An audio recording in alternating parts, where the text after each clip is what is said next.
বাংলাদেশের মতো পরিস্থিতি ভারতেও হতে পারে, এমন মন্তব্যকারীদের কঠোর সমালোচনা করেছেন ভারতের কেন্দ্রীয় পর্যটন মন্ত্রী গজেন্দ্র সিং শেখাওয়াত। তিনি বলেছেন, এটা বাংলাদেশ না, এটা ভারত, মোদির ভারত। রোববার 11 আগস্ট এক প্রতিবেদনে এই তথ্য জানিয়েছে ভারতীয় সংবাদ মাধ্যম এনডিটিভি।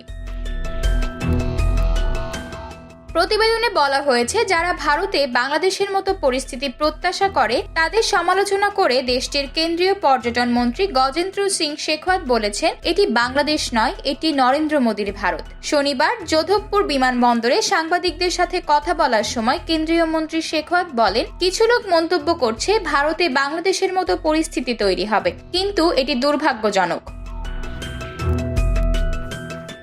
তিনি বলেন, তারা বাংলাদেশের মতো ঘটনা ভারতে ঘটার কথা বলছে। তারা সম্ভবত জানে না এটি বাংলাদেশ নয়, এটি ভারত, মোদিজির ভারত। যারা এটি করবে তাদের বোঝা উচিত তাদের কি হবে।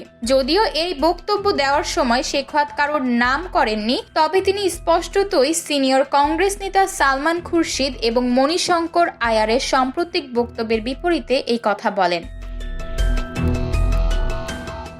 গত মঙ্গলবার একটি বই প্রকাশের অনুষ্ঠানে খুরশিদ বলেন, ওপরে সবকিছু স্বাভাবিক মনে হলেও বাংলাদেশে যা ঘটছে তা ভারতেও ঘটতে পারে। এছাড়া আয়ারও বাংলাদেশের পরিস্থিতি ভারতের সাথে তুলনা করেন।